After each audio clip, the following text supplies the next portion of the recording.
Hi, I'm Damon from Joie. I'm going to show you a couple of the tips and techniques when using the Joie Elevate in the Group 1 stage with the internal harness system.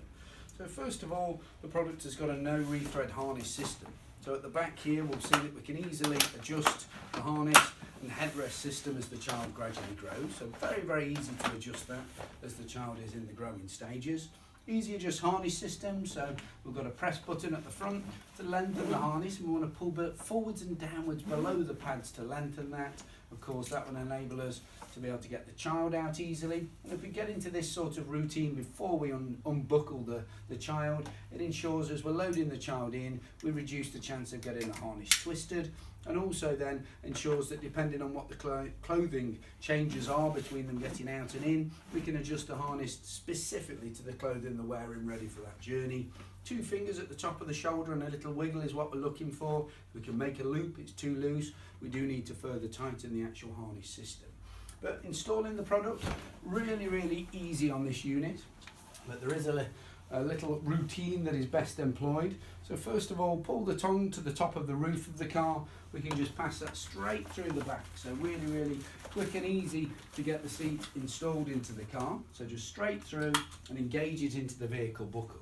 Now the biggest tip here is our belt lock-off device and its positioning will mean we're best to locate it first. So before we try and get any tension on, locate it into the red lock-off device up at the top.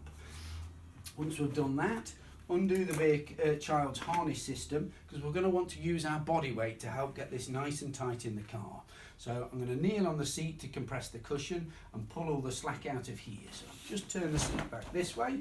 As we place the weight onto the seat itself, I'm starting to compress the vehicle's cushioning. And we'll start off by pulling the diagonal seat belt close to the buckle.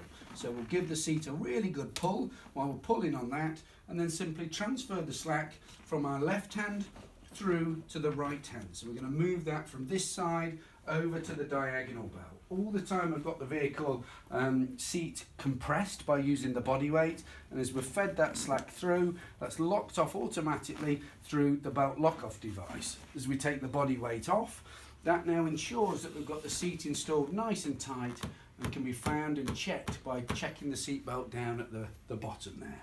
So once installed, we can get the seat in really securely, and on a daily basis as we're loading the child into the vehicle seat, remember to check that it's still installed nice and tight. So give it a little flick. If you can make a noise down there, perfect. Play whatever tune you want, but so long as it's tight, you know the seat is still installed correctly. If somebody has accidentally undone the buckle on this side, everything still looks the same as you're loading the child in, but if you're into that routine of doing the flick check, you know something drastic has gone wrong before you set off on your journey. So very important to get into that routine of checking it's still tight before you set off. Thank you very much.